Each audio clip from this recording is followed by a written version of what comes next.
So we are now going to start with a very interesting and new chapter, system of particles and rotational motion. बेटा बहुत ही interesting, प्यारा और first class chapter है. आप लोगों को हाँ प्यारा है ना, डरा दिया होगा तुम्हें पहले से. टफ है? कुछ भी टफ नहीं है, बहुत ही सिंपल तरीके से समझेंगे. लेकिन आइए डेली का डेली आपको जो है प्रैक्टिस इसकी रखनी पड़ेगी. ठीक है, स्टार्ट करते हैं चैप्टर के नाम से. चैप्टर का नाम क्या है? System of particles and rotational motion. System of particles and rotational motion. ठीक है बेटा, यहाँ पर हमारे पास जो चीज़ समझ में आ रही है, इस चीज़ को समझने के लिए तो हमें आगे जाना पड़ेगा. पहले हमें क्या चीज़ समझनी पड़ेगी? सिस्टम ऑफ पार्टिकल, यानी कि जो हमारे पास पार्टिकल्स हैं उनका सिस्टम क्या है, इस सिस्टम के अरेंजमेंट को कैसे होती हैं, क्या होती है, ये सारी चीज़ें हमें इस चैप्टर में समझने के लिए बोली जा रही है. यहाँ पर सबसे पहले जो आपका इंट्रोडक्शन किया जाएगा, एक सिस्टम किससे बनता है, तो आप क्या बोलेंगे कि सर सिस्टम जो बनता है ना, ये सिस्टम जो बनता है ये पार्टिकल से बनता है. क्या मतलब है? मैं कहना चाह रहा हूं कि आपके पास जो सिस्टम बनता है, ये सिस्टम किससे बनता है बेटा? आपका पार्टिकल्स से. यानी कि अगर मेरे को किसी सिस्टम को डिफाइन करना है तो मुझे उसके पार्टिकल को डिफाइन करना पड़ेगा. ये बात तो तय है, क्योंकि पार्टिकल से मिलकर बना है सिस्टम. एक एक पार्टिकल को डिफाइन करना कितना मुश्किल हो जाएगा मेरे लिए? काफ़ी ज़्यादा मुश्किल हो जाएगा. टू बी वेरी ऑनेस्ट, मेरे लिए काफ़ी ज़्यादा, मेरे लिए नहीं, सबके लिए मुश्किल हो जाएगा. तो मैं अगर पार्टिकल को डिफाइन करता हूँ तो दिक्कतें आती हैं. तो इसीलिए मैं जो है पार्टिकल को डिफाइन ना कर कर किसको डिफाइन करता हूँ? सिस्टम को. बट सिस्टम को डिफाइन हम लोग करेंगे तो पार्टिकल के तौर पर ही, तो हर एक पार्टिकल को डिफाइन नहीं किया जा सकता. ठीक है, तो ऐसे चीज़ के लिए आपके पास इंट्रोडक्शन होता है एक कॉन्सेप्ट का, जिसका नाम है सेंटर ऑफ मास. क्या नाम पड़ेगा हमारे पहले टॉपिक का आज? सेंटर ऑफ मास. अब ये सेंटर ऑफ मास क्या होता है? देखो बेटा, अगर मेरे पास कोई एक किताब है या एक नोटबुक है जो मेरे सामने यहाँ पर दे रखी, ठीक है, इस बॉडी का पार्टिकल बहुत सारे होंगे और ये पूरा क्या हो गया, मेरे पास एक सिस्टम हो गया. अब मुझे अगर स्टडी करनी है तो सिस्टम की स्टडी करना आसान है एज कम्पेयर टू द अलग अलग पार्टिकल. सेंटर ऑफ मास वो पॉइंट जहां पर मैं अपनी उंगली रखकर इस कॉपी को बैलेंस कर सकता हूं. तो ये इसका क्या आ जाएगा? सेंटर ऑफ मास. यानी कि सेंटर ऑफ मास वो पॉइंट है जहां पर माना जाता है कि पूरी बॉडी का मास यहां पर कंसंट्रेटेड है. इंपॉर्टेंट, सेंटर ऑफ मास वो पॉइंट है जहां पर टोटल मास आपकी बॉडी का अज्यूम किया जाता है. यानी कि अगर मेरे को कोई अलग अलग जगह पर, कौन अभी हम लोग क्वेश्चन करेंगे तब आपको मिल जाएगा ये हिंट. अगर आपको एक सिमेट्रिकल बॉडी दे रखी है तो उसके सेंटर पर जो मास होगा, मैंने कह दिया लेट से आपके पास एक स्क्वायर दे रखा है, ठीक है, और इसमें यहाँ पे मास m है, यहाँ पर मास m है, यहाँ पर मास m है और यहाँ पर मास m है. तो बताओ इस बॉडी का जो टोटल मास है वो मेरे को क्या दिख रहा है? 4m, m plus m plus m plus m 4m. तो मैं क्या मान के चलूँगा कि इस यूनिफॉर्म बॉडी का जो पूरा मास है, टोटल मास, वो कहाँ पे लाई कर रहा है? यहाँ पर. सेंटर ऑफ मास पे जो बॉडी है उसका मैं कितना मास लेके चलूंगा उस तरीके से? m4m. यानी कि क्या मान के चलूंगा कि पूरी बॉडी का जो मास है बेटा वो कहाँ पे कंसंट्रेटेड है? मेरे सेंटर पर कंसंट्रेटेड.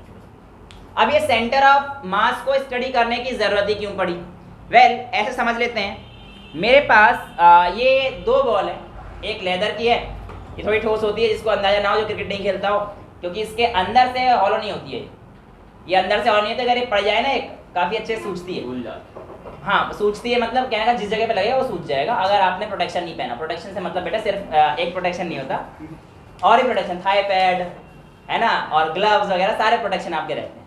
ठीक है, ये सुझा सकती है ना, लेकिन अभी हम लोग सुझाने की बात नहीं कर रहे. इसमें क्या है, इसमें कॉन्सेप्ट कुछ अलग है, क्योंकि अंदर से हॉलो है. हालांकि जो मैं आपको अभी टॉपिक समझाने जा रहा हूँ उसमें हॉलो और इससे फर्क तो पड़ेगा, लेकिन हम मान के चल लेते हैं ये बॉल और ये बॉल सेम काम कर रही है. बट जो असली चीज़ समझानी है मेरे को, जो कुछ किताबों में, स्टैंडर्ड किताबों में इंडिया की दे रखी हैं, उसमें इस बॉल का कॉन्सेप्ट ले रखा है. अगर एक लेदर की बॉल को मैं यूं नॉर्मल उछाल रहा हूं और ये बस ऐसे जाके ऐसे आ गई, तो इसमें कोई कहानी नहीं बनेगी, इसमें कोई कहानी नहीं बनेगी. लेकिन अगर इसी लेदर की बॉल को मैं हरभजन सिंह बन जाऊं, यानी कि अपने टर्मिनेटर, काफी अच्छा क्रिकेट खेला उन्होंने इंडिया के लिए। मैं अगर हरभजन सिंह बन जाऊं और हरभजन सिंह जी की तरह इसको ऐसे उछालूं, कैसे, स्पिन करा, यानी कि बॉल ऐसे भी उछल रही है और ऊपर भी जा रही है, यानी कि इस बॉडी का मोशन अब कांस्टेंट नहीं है, जो बिल्कुल ऐसे करके ऐसे आ गई ना, ऐसे नहीं रहा। अब ये बॉडी जो है स्पिन होके आ रही है। अब इस बॉडी के स्पिन होने की वजह से क्या हो रहा है कि मेरे पास बॉल तो यहाँ पर थी, लेकिन ये ऊपर अब की बार ऐसे और ऐसे नहीं गई, अब की बार ये ऐसे ऐसे ऐसे ऐसे होके स्पिन होके गई है। और अगर स्पिन होके गई है, अगर मैं बॉल ऐसे फ्लाइट डालूंगा तो आगे भी जाएगी, समझ रहे हो। अगर मैं इसी बॉल को यहाँ से अब स्पिन कर दूं तो ये स्पिन होगी, तो ये स्पिन होते ऐसे जाएगी, समझ रहे हो ना, स्पिन होते यानी कि बॉल तो आगे जाएगी। मैं अगर इस पर्टिकुलर पॉइंट पर इस बॉल को रख देता हूं तो इस पूरे बॉल का एक एक सिस्टम, इसकी वेलोसिटी शायद आगे जा रही होगी, लेकिन जब ये आगे जा रहा होगा तो ये वाली बॉल पीछे आ रही होगी, घूमते घूमते ऐसे ही घूमेगी ना। तो जब ये पार्टिकल आगे जा रहा होगा तो ये पार्टिकल कहाँ आ रहा होगा, पीछे आ रहा होगा। एक पार्टिकल ऊपर जा रहा होगा, एक पार्टिकल नीचे जा रहा होगा। मैं कितने पार्टिकल को कंसीडर करूं, ये तो बड़ी परेशानी वाली बात आ जाएगी। इसीलिए हर एक पार्टिकल को अलग डिस्क्राइब नहीं किया जाता, और किसकी टर्म्स में किया जाता है, हमारे पास सेंटर ऑफ मास की टर्म्स में। सर ऐसा क्या होता है सेंटर ऑफ मास में कि हम लोग इसको जो है सिर्फ सेंटर ऑफ मास से कंसीडर करेंगे। आइए देख लेते हैं। सेंटर ऑफ मास बॉडी का जब यहाँ पे रखा तो इसका सेंटर यहाँ पे था, यहाँ पे ले गया, कहीं पे भी कैसे ही घूमते रहे, सेंटर तो एक ही जगह पे रहेगा। यानी कि आपकी बॉडी कैसे ही जाती रहे, मैंने कहा कि स्पिन होके ऐसे ऐसे जा रही थी बॉल, कैसे ही जाती रहे, मुझे उससे मतलब नहीं है, बॉल स्पिन होके जा रही थी, लेकिन इस बॉडी का सेंटर ऑफ मास कहीं पे भी चले जाओ वो क्या रहेगा, हर जगह सेम रहेगा। ये क्वेश्चन पूछा गया क्वेश्चन था बेटा कि अगर एक बॉडी आगे जा रही है तो उसका कौन सा जो पोर्शन है वो बिल्कुल कांस्टेंट रहेगा, तो उसका सेंटर ऑफ मास कभी चेंज नहीं होगा। क्योंकि अब सेंटर ऑफ मास हमारे लिए कॉन्सेप्ट आसान कर देगा किसी भी चीज का। अगर हम लोग इस तरीके से सेंटर ऑफ मास को देखेंगे, सेंटर ऑफ मास की वजह से हमारे पास चीज क्या हो जाएगी, आसान हो जाएगी। तो इसलिए हम लोग बॉडी का स्टडी करते हैं, सेंटर ऑफ मास को स्टडी करते हैं। सेंटर ऑफ मास को समझने का एक तरीका आपके लिए ये भी है, ठीक है, वाइपर का डंडा। अब पता ही है किस लिए लाया हूँ, ठीक है, तुम्हें पढ़ाने के लिए, और अगर टेस्ट में बेटा अब भी गंदे नंबर आ गए नहीं पेलूंगा, हाँ तोड़ दूंगा इसमें। वेल मैंने कहा बेटा इसका सेंटर बताओ किधर है, तो सेंटर जैसे मैं इधर रखूंगा तो देखो इधर गिर गया, ये तो दिक्कत हो जाएगी, इधर करूंगा तो दिक्कत हो जाएगी, इधर कर रहा हूँ तो दिक्कत हो जाएगी। वैसा तरीका ये है, इधर से लेके आओ, ये भी दिक्कत, और दोनों उंगली आपकी जहाँ पे आके इसे बैलेंस कर दें वो इसका सेंटर हो जाएगा, ठीक है। अब ये इसका क्या हो गया, सेंटर ऑफ मास। यानी कि यहाँ पर मैं क्या मान के चल रहा हूँ कि इस पूरी बॉडी का सेंटर ऑफ मास लोकेटेड, वो घूम के जा रहा था आगे बात अलग है, लेकिन अभी तो हमारे पास जो है यहाँ पर ये सेंटर ऑफ मास यहाँ पर था। अब ऐसा करते हैं इसको पूरा बना देते हैं। तुम्हारी कसम आज ही नया वाइपर लेके आया हूँ, अगर मैं अपने बाथरूम में गंदा वाला वाइपर दे देता ना, उठाने की हिम्मत भी ना करते तुम, और पता नहीं कितने टाइम से कहाँ कहाँ पहुँचा हुआ है। देखो इसका सेंटर ऑफ मास कुछ यहाँ पर आया था, अब अगर मैं यहाँ पर रखता हूँ, ये देखो ये तो गिर रहा है, भारी हो गया, यकीन हो रहा है ना सबको। तू आके देख ले, करना है तो बेटा एक्सपेरिमेंट, किसी को आगे करना है, चेक करना है तो कर सकता है बेटा। अगर मैंने इसको इधर लगा दिया तो ये देखो यहाँ पे फिक्स नहीं हो पा रहा, आज करके देख लो, यकीन है ना, पक्का ना, जरूरत तो नहीं है। देखो ये बैलेंस नहीं हो पा रहा मैं, अब इसको बैलेंस करने के लिए मेरे को थोड़ा सा इधर जाना पड़ेगा। ओहो ज्यादा आ गया, तो मास ज्यादा आ गया ना, मास ज्यादा हो गया, यानी कुछ तो अंतर हो रहा है। अब मेरा देखो सेंटर ऑफ मास ये आ गया यहाँ पे, मेरे दिख रहा है ना हाथ, तो बेटा इसका मतलब मेरा सेंटर ऑफ मास कहाँ है इस बार हाथ में, किस तरफ आया, राइट या लेफ्ट शिफ्ट हुआ है, तुम्हारे राइट हुआ है, मेरे लेफ्ट हुआ है, क्योंकि मैं तुम्हें देख रहा हूँ तुम मुझे देख रहे हो, यही तो अंतर है ना बस। जहाँ पर वेट बढ़ा है वहाँ पर शिफ्ट एग्जैक्टली, यानी कि सेंटर ऑफ मास आपका शिफ्ट हो जाता है उस तरफ जहां पर वेट ज्यादा होगा। ये भी क्वेश्चन पूछा गया था, बट यहाँ पर एक चीज जो है डिफरेंस जो आती है पता है ना बेटा, वाइपर कसम से देखो पिन्नी भी नहीं उतारी मैंने, नया वाइपर लेके आया तुम्हें पढ़ाने के लिए, और अब भी नंबर नहीं आए ना, तोड़ना इसी सही है मैंने लाना पड़ेगा ले आएंगे, क्या दिक्कत हो गई, पर तू सुधर जाएगा। चलिए वेल कहने का मतलब ये हुआ, सुनना मेरी बात यहाँ पे, कि सेंटर ऑफ मास उस तरफ लाई करता है जहां पर हैवियर ऑब्जेक्ट होगा। ये बात तय हो गई है हमारे पास, सेंटर ऑफ मास चेंज नहीं होता है, पूरे मोशन के दौरान सेंटर ऑफ मास जो पाथ रहेगा वो हमेशा क्या रहेगा, सेम रहने वाला है। अब यहां पर एक चीज होती है centre of gravity, centre of gravity, ठीक है। अब यहां पर मैं अगर आपसे बात करूं तो हमारी बॉडी की सेंटर ऑफ ग्रेविटी कोई लोग बताते हैं यहाँ है, कोई लोग बताते हैं यहाँ है, तो कुल मिला के मेरे को ऐसे उठा के देख लेना, और जिसने मेरे को यहाँ से ऐसे उठा दिया वो मेरा बॉडी का सेंटर ऑफ मास होगा, मेरी बॉडी का क्या होगा, सेंटर ऑफ मास होगा। लेकिन सेंटर ऑफ ग्रेविटी क्या है? देखो सेंटर ऑफ मास का मतलब एक ऐसा पॉइंट जहां पर बॉडी का पूरा मास एक जगह पर माना गया है, परफेक्ट है। सेंटर ऑफ ग्रेविटी क्या है बेटा? एक ऐसा पॉइंट जहां पर पूरी बॉडी का वेट, मास नहीं बोल रहा मैं, ध्यान सुनना, पूरी बॉडी का वेट कंसंट्रेटेड होगा, पूरी बॉडी का वेट कंसंट्रेटेड होगा। अब मेरी बॉडी का, क्योंकि मेरी बॉडी में ज्यादा वो दिक्कत नहीं है, इतनी सी तो है, वैसे भी छोटे हाइट का हूं, है ना, तो कहने का मतलब मेरा सेंटर ऑफ मास और मेरा सेंटर ऑफ वेट लगभग जो है सेम पॉइंट पे ही होगा। लेकिन अगर मैं बात करता हूं हमारे पास अपने सबसे बड़े पीक की, माउंट एवरेस्ट साहब की, कहां पर है ये? हिमालय में, वाह, नेपाल में, है ना, हाँ तो ये नेपाल में। इंडिया का कौन सा हाईएस्ट पीक? चलो इतना तो पता है, भगवान का भला होगा। हाँ तो बेटा, और तुम्हारा तो भला होगा सर, आप भगवान का ही होगा, इतना पता है। माउंट एवरेस्ट की बात करते हैं तो माउंट एवरेस्ट की हाइट बेटा 8848 मीटर प्लस माइनस होती रहती है ना, और अभी भी 8850 कई जगह पर, मतलब अभी ये जो चेंजेस वगैरह हैं सब तुम लोग चेक करना। वेल स्टैंडर्ड जो चली आ रही है वो ये है। अब इस माउंट एवरेस्ट का सेंटर ऑफ मास अगर मैंने मान के चला इस जगह है, तो बेटा इसकी सेंटर ऑफ ग्रेविटी भी इस जगह होगी, ये कहना गलत है। इसकी सेंटर ऑफ ग्रेविटी थोड़ा सा नीचे शिफ्ट होती है, यहां पर होती है, मतलब इस सेंटर ऑफ मास से नीचे हो जाएगी। ऐसा क्यों? दो रीजन है। एक तो नीचे की तरफ जो मास है वो ज्यादा ही, मैंने आपको दिखाया, नीचे की तरफ मास होने की वजह से हमने जो बोलते हैं कि सेंटर ऑफ मास शिफ्ट हो जाता है, basically centre of gravity shift होती है, क्योंकि वो वेट की कहानी आ रही है। और दूसरा रीजन इस माउंट एवरेस्ट के जो मोस्ट इंपॉर्टेंट रीजन आएगा बेटा, वो इंपॉर्टेंट रीजन ये है कि जब आप ऊपर जाते हैं, ये हम लोग पढ़ेंगे अभी ग्रेविटेशन में, जब आप ऊपर जाते हैं विद हाइट ग्रेविटी डिक्रीज कर जाती है, ठीक है। तो डिक्रीज होने के शिफ्ट किस तरफ हो जाएगा? नीचे की तरफ हो जाएगा, यानी उल्टी तरफ शिफ्ट हो जाएगा। तो ये कहानी आप लोगों के पास एक छोटा सा ब्रीफ इंट्रोडक्शन रहता है सेंटर ऑफ मास का। ये तो इंट्रोडक्शन है, सवाल तो यहाँ से अगर कॉन्सेप्चुअल पूछने में तो बिल्कुल यही बनते हैं सवाल, परफेक्ट सवाल बनते हैं वाइपर वाले। वाइपर का मतलब है कि एक बॉडी का ये इधर मास हटा दिया, इधर लगा दिया, ये सारी चीज। हाँ जी बेटा, ये ऊपर नीचे वाला जो ग्रेविटेशन कॉन्सेप्ट है इसकी टेंशन मत ले, इसको हम लोग करेंगे जब हम लोग ग्रेविटेशन चैप्टर पढ़ेंगे। क्या बेटा? सेंटर ऑफ ग्रेविटी वो पॉइंट जहां पर बॉडी का वेट माना जाता है कि यहाँ पे कंसेप्टेड है, और सेंटर ऑफ मास जहां पे मास माना जाता है। मास और वेट में डिफरेंस है, W is mass into gravity आता है, लेकिन मास निकालने के लिए W/G करना पड़ता है। वेल क्वेश्चन इससे तो नहीं पूछे जाने, बात तो आपको पता है। क्वेश्चन जो मैं आज, हाँ नहीं चीज तो सच है, हाइपोथेटिकल क्या है? सेंटर ऑफ मास को हम लोग बेसिकली वेट ही निकालते हैं हम लोग हर जगह पर। मास तो क्योंकि पूरे चैप्टर में लेके चल रहे हैं, पार्टिकल वगैरह को पढ़ रहे हैं, इसलिए हम लोग सेंटर ऑफ मास लेके चलते हैं, ठीक है। सो अब जो हमारे पास अगला जो पॉइंट आने वाला है बेटा, system of particles and rotational motion का, तो मैं रोटेशनल मोशन हटाया था, सिस्टम ऑफ पार्टिकल्स के बारे में बात करूंगा, और मैं आज इंट्रोडक्शन के साथ साथ आपको इस लेवल तक पहुंचाने की कोशिश करूंगा जहां पे आप बैठे बैठे एक दो क्वेश्चन कर सकते हैं, ठीक है। छोटे मोटे क्वेश्चन होते हैं शुरुआत के लिए, उन्हें शुरू करते हैं।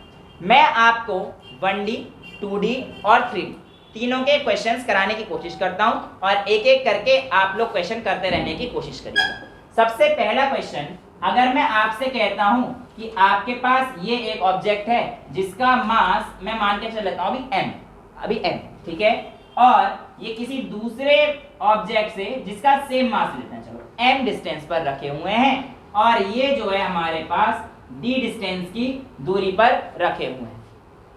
क्या है? d डिस्टेंस की दूरी पर रखे हुए हैं। अगर मैं आपसे पूछता हूं कि बताइए इस ऑब्जेक्ट का सेंटर ऑफ मास कहां पर आएगा, तो आप कहोगे सर कहीं ना कहीं d/2 पे आएगा, कहीं ना कहीं d/2 पर आएगा। ठीक है, मैंने आपकी बात मान ली कि भैया ये d/2 पे आ जाएगा, कोई परेशानी नहीं, इसमें मेरे को कोई प्रॉब्लम भी नहीं है कि हाँ आपके पास जो बॉडी का सेंटर ऑफ, क्योंकि बॉडी यूनिफॉर्म है, लेकिन अगर बॉडी यूनिफॉर्म ना दे रखी हो, अगर बॉडी यूनिफॉर्म नहीं दे रखी तो क्या आप निकाल पाते? ऐसे केस में तो आप नहीं निकाल पाएंगे, ऐसे केस में तो आप नहीं निकाल पाएंगे। यानी कि अगर मैं आपसे कह देता हूं कि एक बॉडी यहां पर जो दे रखी है इसका मास है 2m और इस बॉडी का जो मास है मैंने कह दिया m है, मैंने कह दिया m है, ठीक है। डबल ले लो, ट्रिपल ले लो, मुझे कोई दिक्कत नहीं है उससे। और अब मैं आपसे कहता हूं कि बताइए इस, अगर ये फिर से कहानी वही कि अभी मैं एक ही मोशन में ले रहा हूं बस, अब मैं आपसे कहता हूं कि बताइए इसका सेंटर ऑफ मास किधर होगा? हाँ, शिफ्ट टुवर्ड्स 2m। ये बात बिल्कुल आपने सही पकड़ ली, क्योंकि अभी मैंने आपको वाइपर से करके दिखाया था कि उस तरफ शिफ्ट हो जाएगा जिस तरफ मास हैवी हो जाएगा। ये बात तो हमें पता पड़ गई कि इस तरफ शिफ्ट होता है, बट कितना शिफ्ट होगा अब ये तो हमें नहीं पता। तो बेटा इसके लिए 1/4 1/2 ऐसे करके भी हम लोग नहीं निकाल सकते, है ना। अब इसके लिए जो हमारे पास अब टेक्निक्स आने लगेंगी, कैसे सॉल्व करेंगे इन क्वेश्चंस को, आइए देखते हैं। अब ऐसे के लिए हम लोग क्या करते हैं, देखो मुझे नहीं पता कि अभी कहां पर शिफ्ट होगा, तो ऐसे पॉइंट के लिए अब ये क्या है, सिर्फ 1 डायमेंशन के अलोंग, यानी कि सिर्फ और सिर्फ अभी तो मैं लेंथ को ही कंसीडर कर रहा हूं, मेरे पास 2 डायमेंशन आया नहीं है, एक ही डायमेंशन है अभी तो लेंथ। लेंथ मतलब एक लीनियर वायर है या एक स्ट्रेट लाइन है, इस बॉडी पे बात कर रहा हूं, तो ये 1D का मोशन है मेरे पास, मोशन नहीं मतलब 1D का प्लेन है। तो जब मेरे पास ये प्लेन दे रखा है तो बेटा इसके लिए मैं क्या करूंगा, m1 जो भी होगा मेरे पास ये है, इसको मैं मान के चल लूंगा कि ये मेरे पास ओरिजिन पर है। देखो आप किसी भी बॉडी को ओरिजिन पे मान सकते हो, बट ट्राई कर लिया करो कि छोटी बॉडी को ओरिजिन पे मान लो, बड़ी बॉडी को उससे कोई फर्क नहीं पड़ेगा, तुम्हारी मर्जी है। तो मैंने कह दिया कि ये जो है 0,0 पर है, किसी को भी मान सकते हो, तुम्हारी मर्जी, ये ओरिजिन पे मान सकते हैं। जब मैंने इसे ओरिजिन पे मान लिया तो ऑब्वियसली बात है सिर्फ एक्स एक्सिस पे जाएंगे, तो वाई एक्सिस पे इसका 0 था, तो ऑब्वियसली बात है इसका भी वाई तो 0 ही रहेगा, लेकिन इसने एक्स में d डिस्टेंस ट्रेवल कर लिया, तो ये d पर है और d, 0 पर, ये d पर है और d, 0। परफेक्ट है, इतनी चीजें परफेक्ट हैं।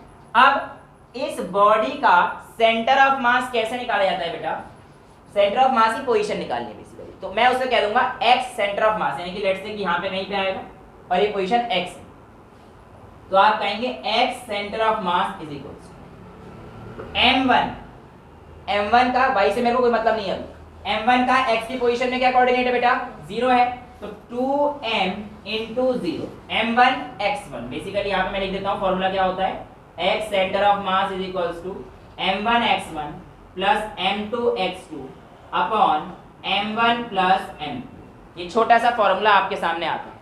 अब अगर ये आ गया है ऐसे, इसको यूज कीजिए, m1 आपके पास 2m है और x1 कितना है आपके पास, कोऑर्डिनेट 0, प्लस m2 आपके पास कितना आ जाएगा बेटा, m, और m2 अगर ये है तो x2 कितना है इस बार, d, x2 कितना है d, और x2 d है, तो हमारे पास m1 कितना है 2m प्लस m2 कितना था हमारे पास m, राइट। अब आपके स्कूल में जो है 2m 3m 2 kg 3 kg कुछ भी दे सकता है, आप लोग m1 m2 को चेंज करके रख सकते हैं, उसमें कोई बड़ी चीज नहीं। तो यहाँ पे आपके पास जो x सेंटर ऑफ मास आएगा वो कितना आएगा, 0 प्लस md अपॉन 3m, तो बेसिकली कितना आ जाएगा, d/3। d/3 का मतलब कितना हो गया, 0.3 ओरिजिन से, यानी कि यहाँ पर 0.3d पर कहीं पे 0.3 पर कहीं पर इस पूरी बॉडी का सेंटर ऑफ मास रहा होगा। समझ में आया, यहां तक कोई डाउट नहीं है। ये था 1D का एग्जांपल, ये था आपके पास 1D का एग्जांपल। मैं आप लोगों की कैलकुलेशन इजी रहे इसके लिए 2m को ना लेकर, कई बार क्या होता है ऐसे अभी फंस हो गए तो फिर 2m वगैरह कॉम्प्लीट कर देंगे, क्वेश्चन को हटा रहा हूँ, सब मैं mm रखूंगा, टेंशन ना लो, और आप लोगों को निकालना है। 1D का केस समझ में आ गया।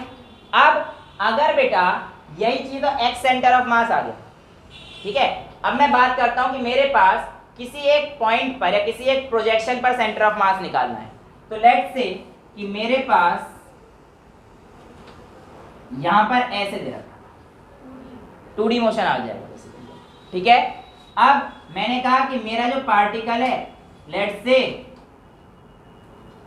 d1 डिस्टेंस पर, ठीक है, इसका मास m1, और यहां पर मेरे पास m2 पार्टिकल है जो कि d2 डिस्टेंस पर,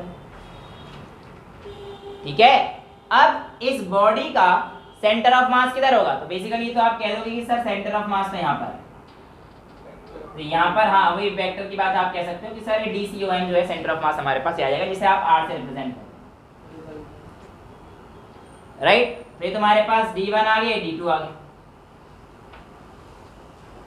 तो अब आप लोग सेंटर ऑफ मास क्या डायरेक्टली निकाल पाओगे इस फॉर्मूले को यूज करके, तो आपका आंसर तो बेटा नहीं आ पाएगा, क्योंकि 1D तो है नहीं, ये 1D तो है नहीं।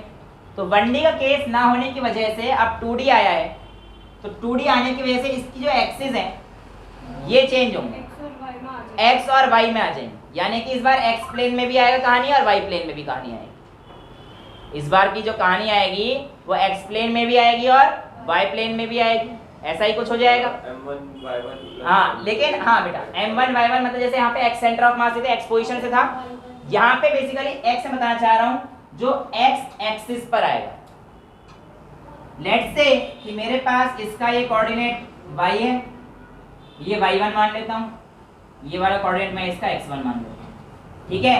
इस वाली बॉडी का ये जो कोऑर्डिनेट है ये क्या मान लूँ x2, चलो इसको y2 कर दूँ, और इसको मैं क्या मान लेता हूँ y1, कुछ ही मान सकते हैं, कोई फर्क नहीं पड़ना, ठीक है। अब देखता हूँ m1 का मैं डायरेक्ट नहीं निकाल सकता, मैं m1 बॉडी का डायरेक्ट निकालने होगा, फिर क्या निकालना पड़ेगा, इसका x सेंटर ऑफ मास कहां पर लाई करेगा, तो m1 बॉडी का x कोऑर्डिनेट कहां पे लाई कर रहा है, x1 पे, तो आप कहोगे sir m1 times x1 plus यहां पर कितना है बेटा m2 टाइम्स x2, तो यहां पे कितना आ जाएगा m2 टाइम्स x2, अपॉन में कहानी तो वही रहेगी m1 प्लस m2। 1D के केस में हम खुद अज्यूम कर सकते हैं कोई सा, हाँ 1D के केस में तो कोई दिक्कत आएगी नहीं, बेसिकली इसे भी आप ऐसे ले सकते हो कि ये 1x एक प्लेन का ले लो तो 1D तो बन जाएगा वो, लेकिन सिंपल हम लोग आंसर ऐसे नहीं निकाल सकते ना इसका, तो इसलिए क्या दिक्कत आती है ये देख रहे हैं।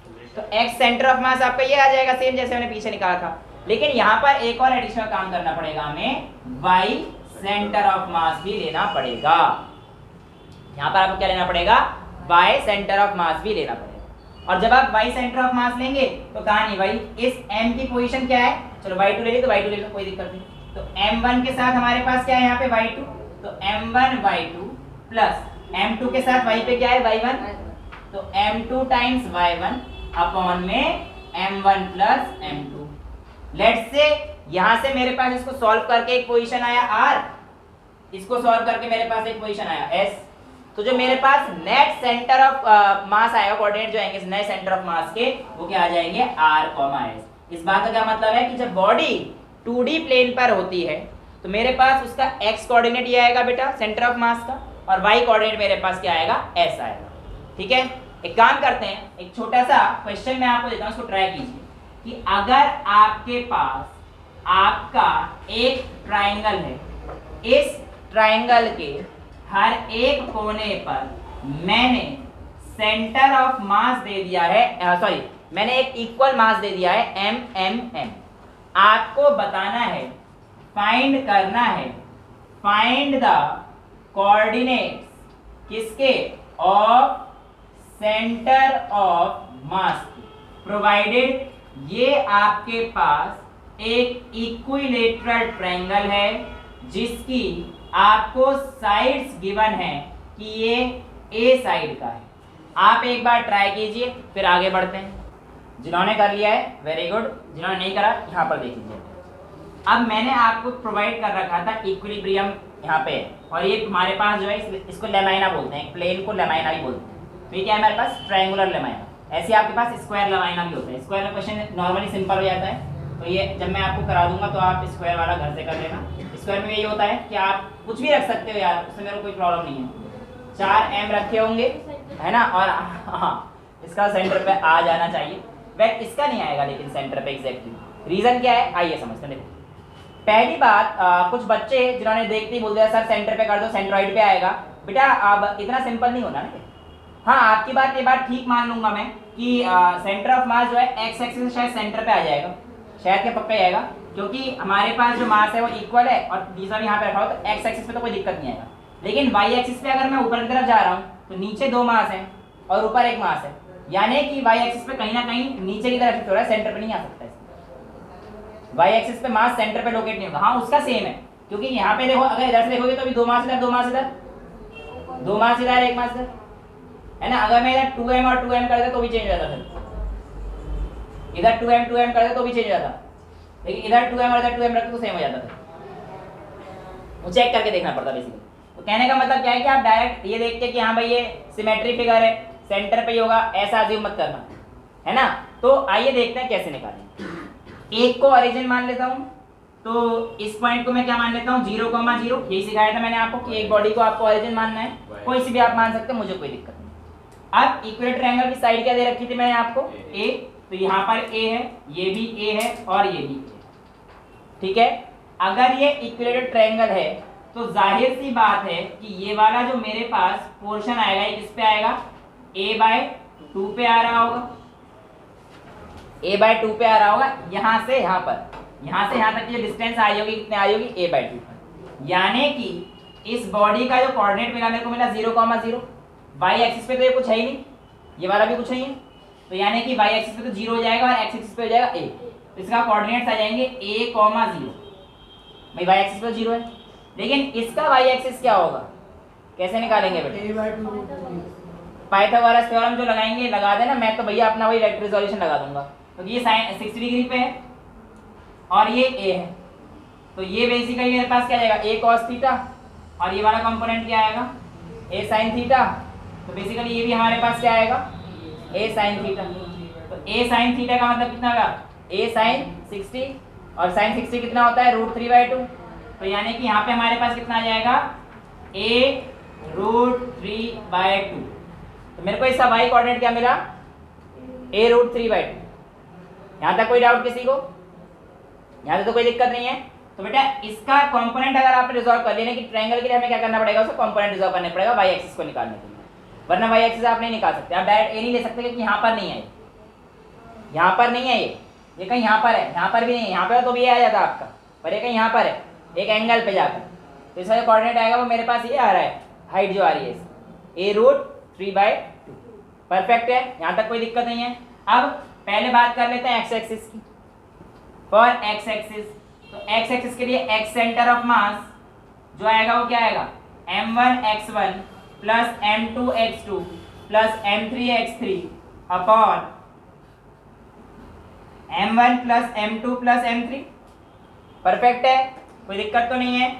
इसका मतलब आप लोगों के पास यहाँ पर क्या आ जाएगा, m1 ये x1 0, तो ये तो हटाई दो, x1 0 है तो ये 0, प्लस m2 का मतलब मास m, x2 की वैल्यू कितनी है यहाँ पर a, तो यहाँ पे आ जाएगा m इंटू a, m3 यानी कि m, और a की जगह कितना डाल दूं मैं, a/2, तो यहाँ पे कितना आ जाएगा a/2 अपॉन में m1 m2 m3 तीनों इक्वल थे बेटा, तो यहाँ पे कितना आ जाएगा 3m, ये कितना आ जाएगा ma प्लस ma/2 यानी कि 1 प्लस 1/2 यानी कि 3/2, तो कितना आ जाएगा 3ma/2 इंटू 3m, तो बेसिकली 3m से 3m गया, तो x सेंटर ऑफ मास जो मेरे पास पोजीशन आई वो कितनी आएगी बेटा, a/2। और ये हम बता ही चुके थे आपको कि भैया a के लिए तो आपकी बात x एक्सिस के लिए ठीक रहेगी कि आपके पास x एक्सिस a/2 पे आएगी, लेकिन मैंने मना किया था y एक्सिस का नहीं आएगा। तो आइए चेक कर लेते हैं। तो सिमिलरली y सेंटर ऑफ मास, ये और आसान हो जाएगा। देखो इस बॉडी के लिए y एक्सिस 0, भाई लिखेंगे तो यही ना, m1y1 plus m2y2 plus m3y3 upon में m1 plus m2 plus m3, m1 y1 0, y1 0 है, y2 0 है, तो ये दोनों तो 0 हो जाएंगे, m3 में m आ जाएगा और y एक्सिस √3a/2, तो यानी कि मेरे पास y जो आएगा ये आएगा √3a/2 इंटू 3m, ठीक है, और ये भी आएगा m भी आएगा, m से m तो चला जाएगा, तो कितना जाएगा, एक काम करते हैं, हाँ मतलब इसको √3 लिख दो, √3 इंटू √3, तो आपके पास कितना आ जाएगा a/2 टाइम्स √3, आपके पास y सेंटर ऑफ मास आ जाएगा। तो आपके पास जो कोऑर्डिनेट्स आए सेंटर ऑफ मास के वो क्या आएंगे, a/2 a/2 टाइम्स √3। तो आपने देखा y का a/2 पे नहीं आया है, तो यह गलती ना करें, x एक्सिस पे ये आया और y एक्सिस पे हमारे पास ये पोजीशन है। ठीक है, इतना कर लिया आपने। तो ये आपके पास क्या रहता है, सेंटर ऑफ मास 2D में रहता है। यानी कि इससे हमें ये भी तो पता पड़ रहा है यार, 3 थे तो हमने यहाँ पे x1 m3 a से करा।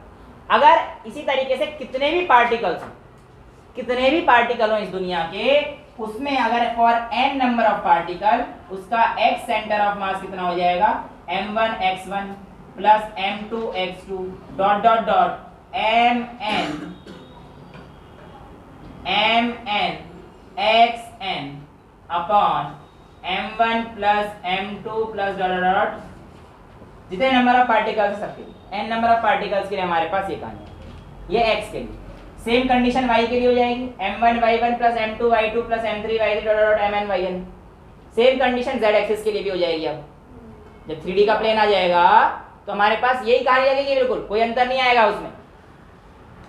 एक काम करते हैं, 3D का कर ही लेते हैं। ये नोट कर लिया आपने सबने, चला रबिट ऑफ।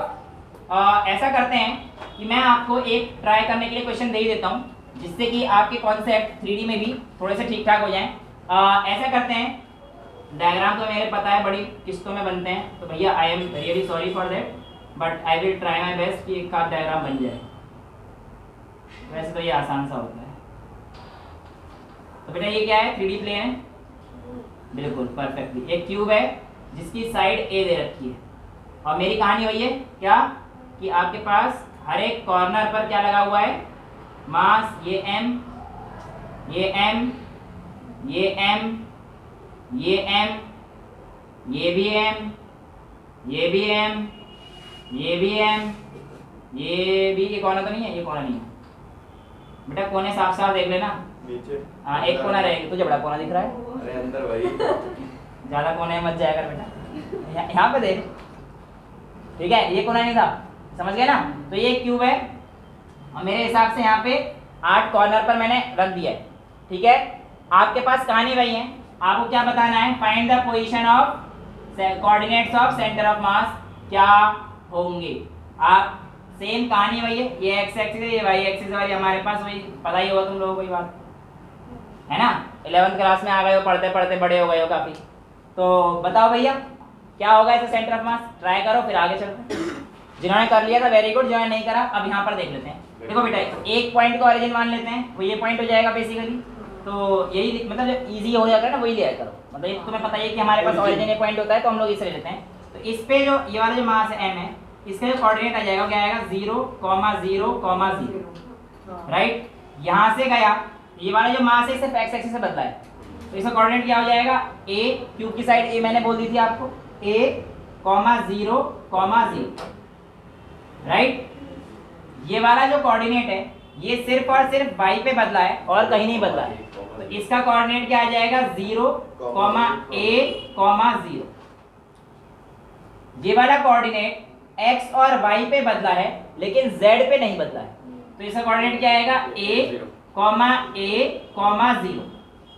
ये वाला कोऑर्डिनेट हमारे पास x, y, z ये तीनों पे बदला है बेटा, ये तीनों पे बदला है, तो इसका कोऑर्डिनेट क्या आ जाएगा, a, a। ये वाला कोऑर्डिनेट x पे नहीं, ये बेटा मेरा 3D डायग्राम बन नहीं रहा है, समझ पा रहे हो। बेसिकली एक क्यूब को यहाँ से रख के ऐसे रखा है, तो x है, ये वाला नीचे वाला पॉइंट है क्यूब का। क्यूब मेरे पास अभी कुछ पड़ा नहीं है, दिख नहीं रहा, क्यूब बड़ी ले लेते हैं, ठीक है। तो L B H, ठीक है ना, L B H। तो बेसिकली मैंने ऐसे रख रखा है, ठीक है। तो ये कहना चाह रहा है इस पॉइंट पे x नहीं आएगा कुछ, और ना इस पॉइंट पे x आएगा।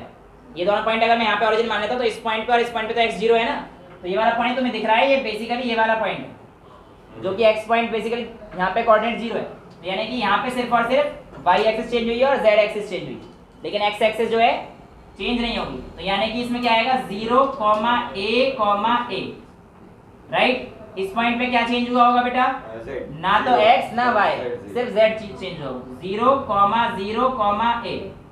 इस पॉइंट पे क्या चेंज हुआ होगा, x को छोड़ के, सॉरी y को छोड़ के x और z चेंज हुए, 0, a, 0, a।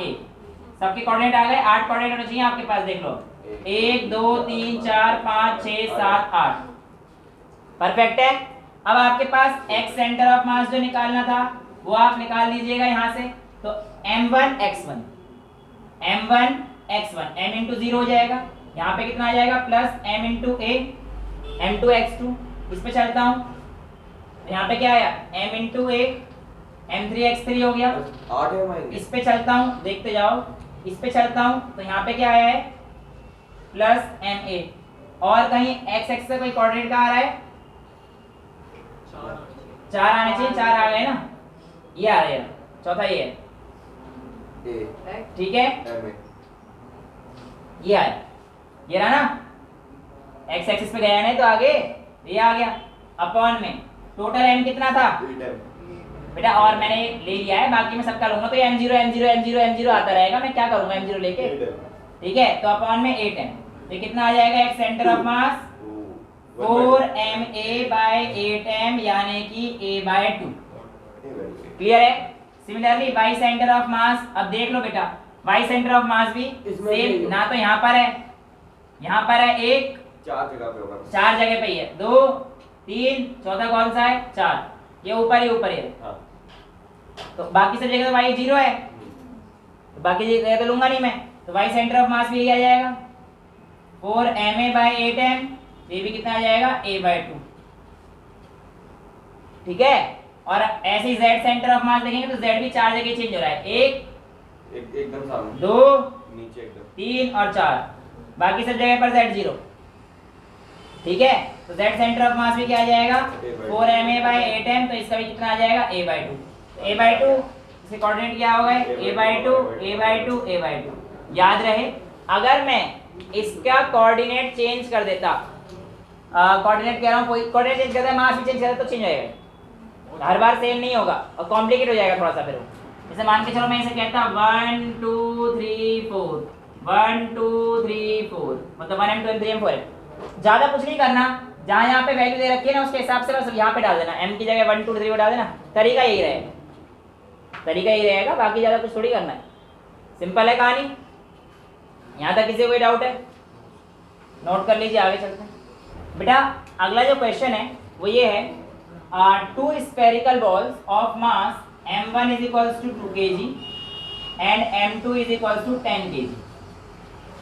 They starts moving towards each other due to force of attraction. दो बॉल है, इसमें m1 दे रखा है और ये दे रखा है। बेटा तू 2 बॉल गंदी बातें मत करा कर, भाई यार मैं इसे निकाला, बाहर निकालो क्लास से। बॉल है या फिर वो है बेटा बॉल दे रखा है, अलग अलग मास है इनका, आपने लिखा थोड़ी है बेटा सेम भी तो नहीं लिखा था मैंने। अरे ठीक है वापस आ जाओ, ये गंदा बच्चा है, सब मत लेके आया करो यहाँ। यार मैं तो स्क्वायर बोल सकता था, आप ही ने बोला था। अच्छा ठीक है मुन्ना, इधर देखो, two bodies of mass m1 and m2 है ना, हाँ। तो यहाँ पर क्या है आपके पास, they are separated by distance of 12 metre, they start moving towards each other due to external force, due to force of gravitation, mutual force of attraction की वजह से दोनों एक दूसरे की तरफ आने लगे, ठीक है।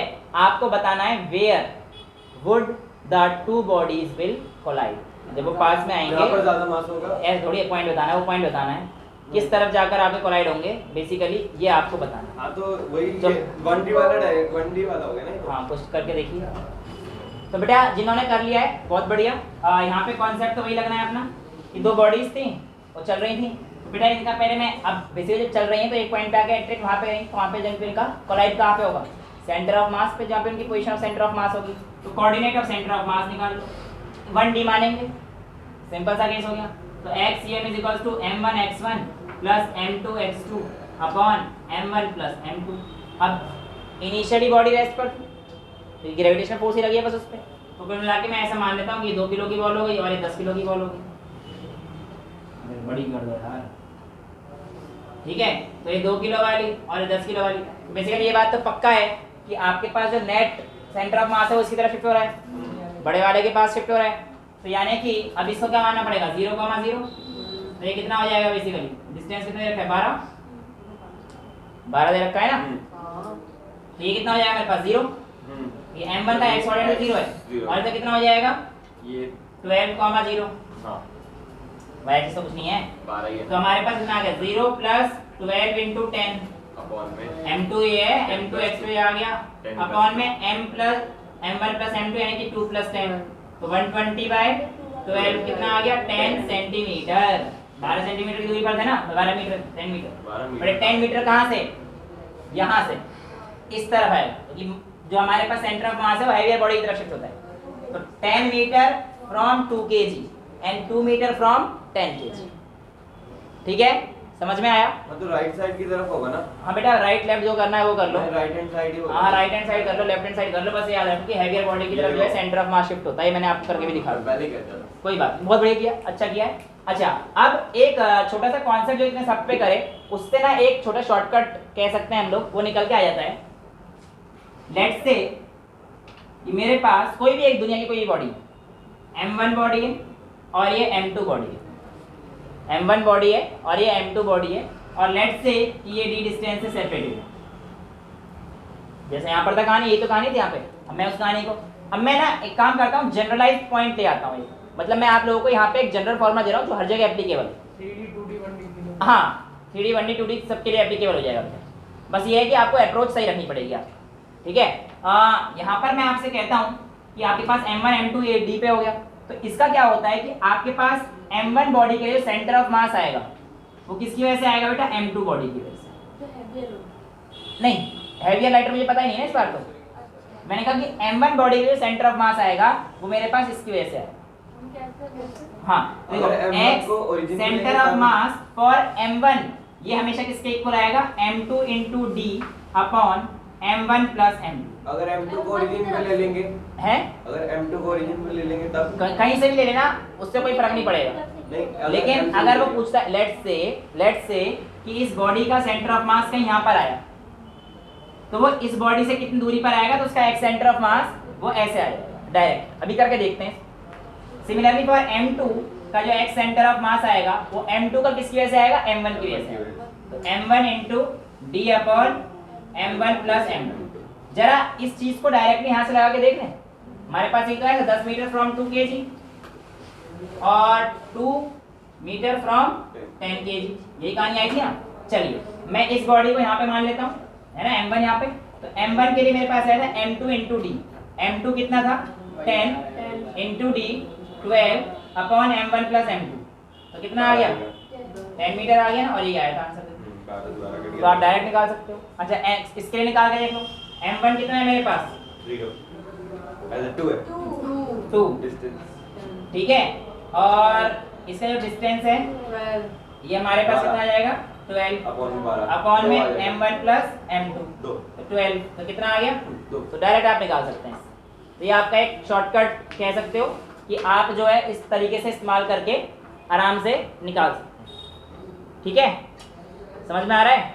अच्छा अब यहाँ पर एक क्वेश्चन है, मतलब एक नॉर्मल सा, मान के चलो ये 4 बच्चे बैठे हुए बड़े प्यारे प्यारे, एक ये रहा चश्मे वाला, एक गोरा चश्मे वाला, एक ये रहा और एक ये रहा, 4 बैठे हुए हैं और ऊपर पंखा लटक रहा है, दिख रहा है। तो मैं ऐसा कहता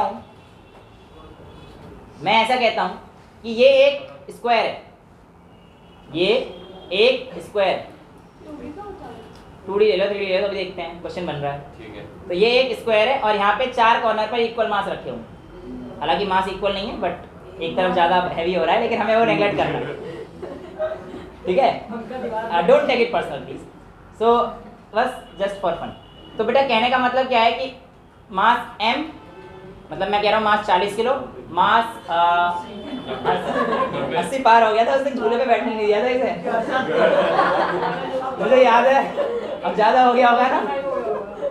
वेल कोई नहीं, गुड लक, हम लोग इक्वल मान के चल रहे हैं, प्लीज टेक इट एम। तो मैं कह के चल रहा हूँ m हुए, ये डिस्टेंस अब स्क्वायर है, कमरा आपका स्क्वायर है, बिल्कुल परफेक्ट स्क्वायर बना हुआ है, ए सारे किससे हैं, a डिस्टेंस की दूरी पर। और ये जो पॉइंट है पंखे का, मैंने मान के चला ये हाइट भी क्या है आपकी, a है, लेट्स से ये हाइट भी क्या आ गई है आपकी, a आ गई। आपको बताना है कि अगर मैं जो है इनको ऐसे बांध दूं, इससे मतलब इसके एक रस्सी लेके वहां बांध दूं, इसको एक रस्सी लेके वहां बांध दूं, इसको एक रस्सी लेके वहां बांध दूं और इसको एक रस्सी लेके वहां बांध दूं, तो आपको बताना है कि इस बॉडी का सेंटर ऑफ मास फिर कहां पर आएगा। कोऑर्डिनेट निकालने हैं आपके सेंटर ऑफ मास के। कहानी समझे कुछ इस तरीके से, पिरामिड बना हुआ है, हाँ पिरामिड कह लेते हैं, पिरामिड बनता भी तो नहीं है, नीचे आएगा, 4 कॉर्नर से ऐसे। हाँ समझ गए परफेक्ट बनाया, इसमें क्या दिक्कत है। और यहाँ पर झूला झूल रहा है ये पंखा। अरे यार समझ तो गया ना कहानी को, उसे तो समझाने की कोशिश करिए। अब ये अरे डिस्टीरियो कुछ हो, ये भी जो है हमारे पास कितने डिस्टेंस पर है, ए डिस्टेंस। यहाँ से यहाँ तक डिस्टेंस क्या है, ए है। आपको बताना है अगर यहाँ पर जो बैठे हुए हैं ये 4 बच्चे बैठे हुए हैं, एम एम यहाँ पे 2 ले लूँगा, नहीं चलो एम ले लेते हैं। तो कुल मिला के यहाँ पर जो कहानी है वो कुछ ऐसी है, ठीक है। और इसका मास भी जो है मैं एम, पंखे का पंखा तुम्हारे बराबर ही मान के चलो, ठीक है। तो एक बार कोशिश कीजिए इस क्वेश्चन को करने की। हाँ बेटा जिन्होंने कर लिया वेरी गुड, काफी अच्छा किया, 1% दिमाग लगाया, बड़ा अच्छा लगा। कहानी यही थी कि आपके पास मैंने आपको बताया था कि अगर बॉडी सिमेट्रिक है तो हम लोग मान के चलते हैं कि सारा का सारा मास उसके कहाँ पर कंसंट्रेटेड है, सेंटर पर। तो यानी कि इस पॉइंट पर इस पूरी बॉडी का मास कंसंट्रेटेड है। तो m plus M plus M plus M यानी कि कितना हो जाएगा यहाँ पर 4m।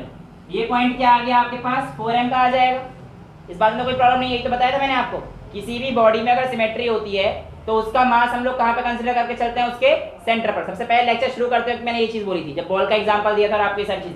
तो ये 4m आपको यहाँ पे दे रखा है सेंटर पे।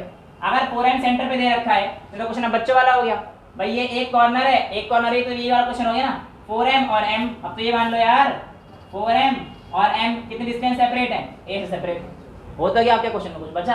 अब तो बच्चा ही कर देगा इसे। कौन सा फॉर्मूला लगेगा, ये वाला लगा दो भाई। इस बॉडी से कितनी दूर हो जाएगा, तो आप क्या कहेंगे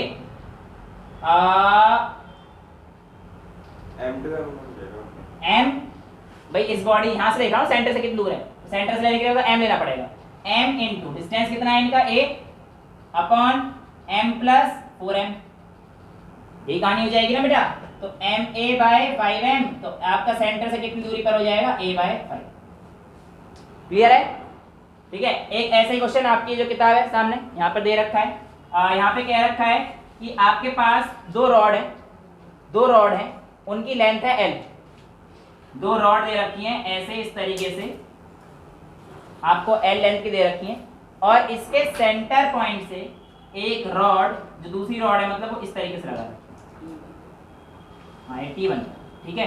तो ये जो है आपको क्या दे रखा है, इसका सेंटर पॉइंट दे रखा है, यानी कि इस बॉडी का सेंटर ऑफ मास ये इस वाली रॉड, ठीक है। इसकी लेंथ दे रखी है, इसकी भी लेंथ कितनी है आपके पास l, और इस वाली की भी लेंथ क्या है l। तो आपको बताना है फाइंड द पॉइंट जहां पर इनका सेंटर ऑफ मास लाई करेगा। वो कोऑर्डिनेट बताइए जहां पर इनका सेंटर ऑफ मास लाई करेगा। बेटा इसका मास m दे रखा है, पूरे का नहीं, एक का मास m और एक का मास m। तो बेटा आंसर आ गया है, काफी बढ़िया लगा। इधर देखिए ये मास m था, ये मास m था, यूनिट मास मतलब बराबर था दोनों का मास, और ये लेंथ है, ठीक है।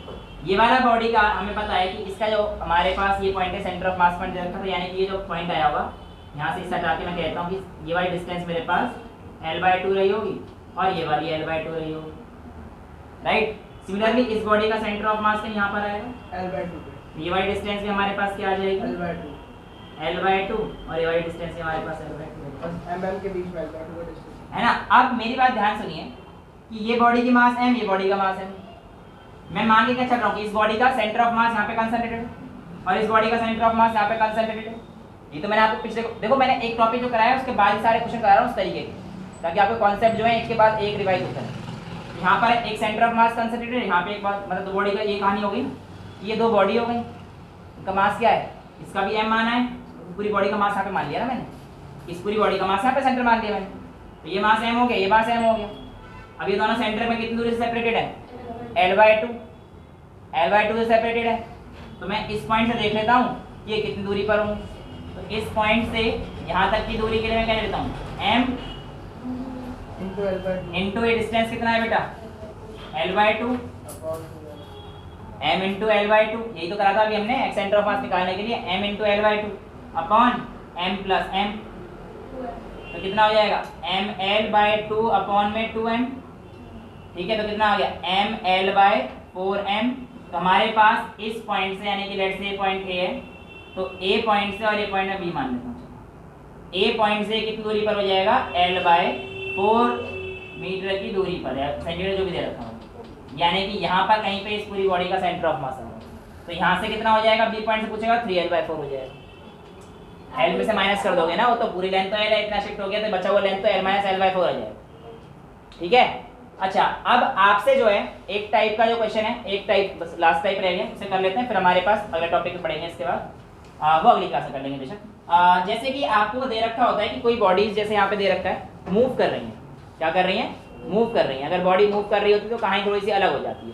जैसे कि ये कहेगा कि एक बॉडी है, मास m1 ये मास m2 है, ठीक है, और इस तरीके से कह रखा है कि ये जो बॉडी है आपको इसका सेंटर ऑफ मास जो है स्टेशनरी रखना है, यानी कि अगर ये मूव करेगी, अगर ये मूव करेगी तो इसको भी कितना मूव कराएंगे कि इसका जो सेंटर ऑफ मास है उस पर कोई फर्क ना पड़े।